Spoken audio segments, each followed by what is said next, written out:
بسم اللہ الرحمن الرحیم۔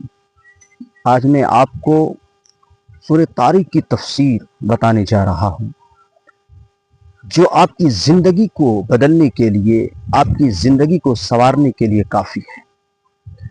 اللہ تبارک و تعالیٰ نے قرآن کریم میں فرمایا والسماء والطارق، قسم ہے آسمان اور اس چیز کی جو رات کو نمودار ہونے والی ہے۔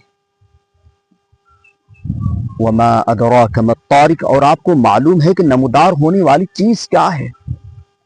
النجم الثاقب، رات کو نمودار ہونے والی چیز روشن ستارہ ہے۔ اس صورت میں اللہ تبارک و تعالیٰ نے آسمان اور ستارے کی قسم کھا کر کے فرمایا کہ ہر انسان کے اوپر ایک نگراں اور محافظ ہے۔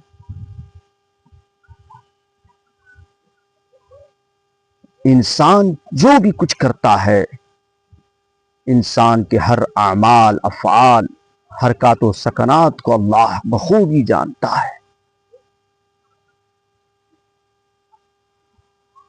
انسان جو بھی کچھ کرتا ہے اللہ کے یہاں محفوظ ہے، اور وہ حساب کے لیے محفوظ ہے، جو قیامت کے دن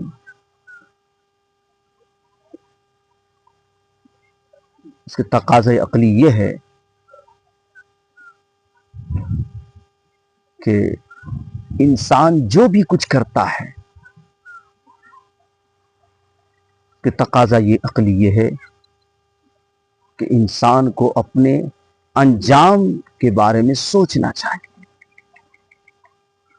کہ جو بھی کچھ کرتا ہے اللہ کے یہاں محفوظ ہے، وہ حساب کے لیے محفوظ ہے، اور قیامت کے دن پیش ہوگا۔ لہذا آخرت کی اور قیامت کی فکر سے غافل نہ ہو۔